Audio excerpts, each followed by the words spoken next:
یہ وطن امانت ہے اور تم امیلو ہو۔ میرا دل چاہتا ہے کہ سیاستدانوں کی پارلیمنٹ کے ایوان کے اندر حد قذف، تہمت، الزام تراشی اور بہتان سے متعلق سورہ نور کا درس دیا جائے اور ان کے سامنے احادیث پیش کی جائیں۔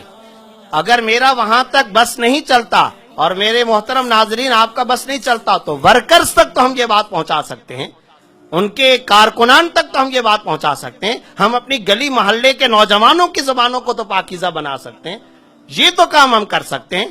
اور بہت ڈھٹائی کے ساتھ، بہت آرام کے ساتھ، بہت سکون کے ساتھ یہ معاملہ ہوتا ہے۔ فلاں سیاستدان نے اتنے کروڑ، اتنے ارب، اتنے لاکھ، اتنے روپے کھا لیے۔ سوال یہ پیدا ہوتا ہے کہ جس کے بارے میں آپ یہ کہہ رہے ہیں کہ فلاں سیاستدان نے اتنے ارب، اتنے کروڑ، اتنے کھرب، اتنے لاکھ، اتنے پیسے کھائے، آپ دیکھ رہے تھے؟ آپ میٹنگ میں بیٹھے ہوئے تھے؟ آپ اس مجلس کے اندر موجود تھے؟ آپ کے پاس اس کا کوئی ثبوت ہے؟ اور کیا آپ اللہ کے دربار میں یہ ثبوت پیش کر سکتے ہیں؟ کیا آپ کے پاس یہ پروف موجود ہے؟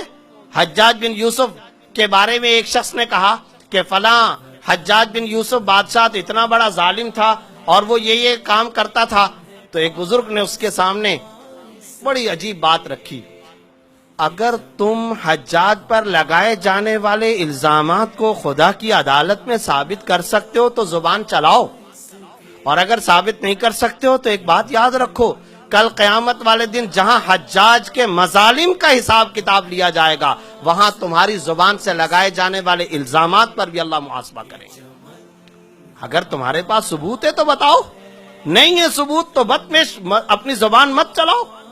کیوں اپنی زبان کو گندا کرتے ہو؟ کیوں اپنی زبان اس طریقے سے کینچی کی طرح چلاتے چلے جا رہے ہو؟ صرف اس بنیاد پر کہ اس کا فلاں میری پسندیدہ جماعت سے تعلق نہیں، اس کا میری تنظیم سے تعلق نہیں۔ ارے تنظیم، جماعت، پارٹی، گروہ، طبقہ، صوبہ، سب بات کا معاملہ ہے، قرآن کریم تو پہلے نمبر پر ہے۔ احادیث تجربہ کو تو سامنے رکھو، محمد الرسول اللہ صلی اللہ علیہ وسلم کی تعلیمات کو تو سامنے رکھو۔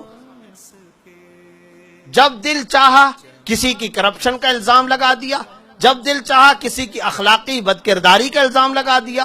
اچھا، جب ایک جماعت والوں پر الزام لگتا ہے تو وہ باقاعدہ یہ کام کرتے ہیں کہ میٹنگز ہوتی ہیں، اجلاس مقرر کیے جاتے ہیں، پوائنٹ اسکورنگ کا اہتمام کیا جاتا ہے۔ انہوں نے چونکہ ہمارے لیڈر پر یہ الزام لگایا ہے، لہٰذا اب اس کے مقابلے میں ان کے لیڈر پر الزام لگانے کے لیے اب کچھ اور افراد تیار کرو اور ان کو پیسے دو، ان کو میڈیا پر لاؤ اور ایک تماشا بناؤ۔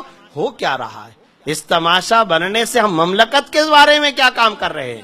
خدا کی دی ہوئی عطا اور اللہ کی طرف سے دیے ہوئے اس انعام وطن کے بارے میں ہم کیا کام کر رہے ہیں؟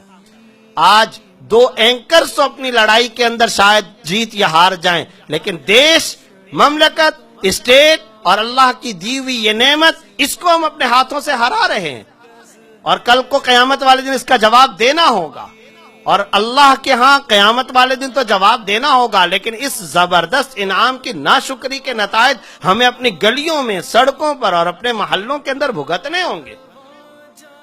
کیوں نہیں ہم یہ بات سمجھ رہے کہ اللہ کے نام پر جب ہم نے یہ مملکت حاصل کی ہے تو اس کی تعمیر، اس کے فٹ پاتھ، اس کی سڑک، اس کے پل، اس کا ایک ایک محکمہ، یہ اللہ رب العزت کی ایک عطا ہے، ہم اس کو ٹھیک کرنے والے ہیں۔ الگ سے کسی اور ملک سے لوگ نہیں آنے والے، فرشتے نہیں آئیں گے۔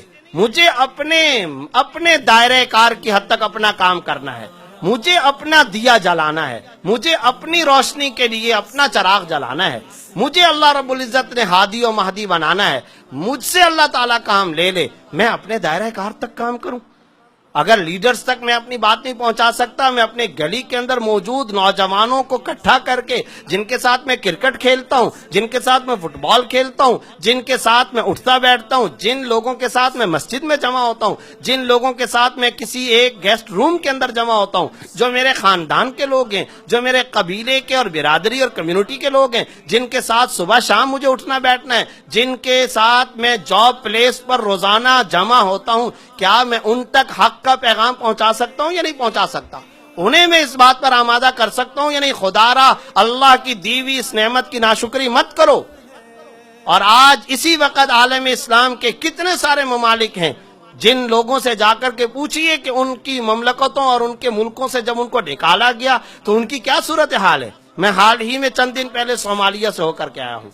کیا حالات وہاں پر چل رہے ہیں ان باہمی لڑائیوں کے نتیجے کے اندر, اور وہاں پر بد امنی کی وجہ سے وہاں مسلمانوں کی اس وقت ایک قحط, کیونکہ بد امنی ہوتی ہے اللہ کی رحمت اٹھ جاتی ہے, قحط, خشک سالی اور ایک دوسرے سے لڑنا جھگڑنا. نتیجہ یہ ہے نماز ظہر کے وقت جو نمازی آتے ہیں مسجدوں کے اندر, ان کے پاس شلوار کا کپڑا ہے, قمیص کے لیے کپڑا تک موجود نہیں ہے, کھانے کے لیے ان کے پاس کچھ نہیں ہے, جنگلوں کے اندر وہ مر رہے ہیں, خوراک کی قلت کی وجہ سے ان کی لاشیں جنگلوں میں پڑی ہوئی ہیں. جائیے شام کے مسلمانوں کا حال جا کر کے ترکی بارڈر پر دیکھیں, جائیے عراق کی صورتحال دیکھیں, جائیے یمن کی صورتحال جا کر کے دیکھیں, کشمیر اور افغانستان کے کئی افیکٹڈ ایریاز کے اندر جا کر کے دیکھیں. جب عالم اسلام کے مختلف ملکوں کی یہ صورتحال ہے تو پاکستان اللہ کی کتنی بڑی نعمت ہے. www.dasquran.com پرچم کو سر بلند ہی رکھنا.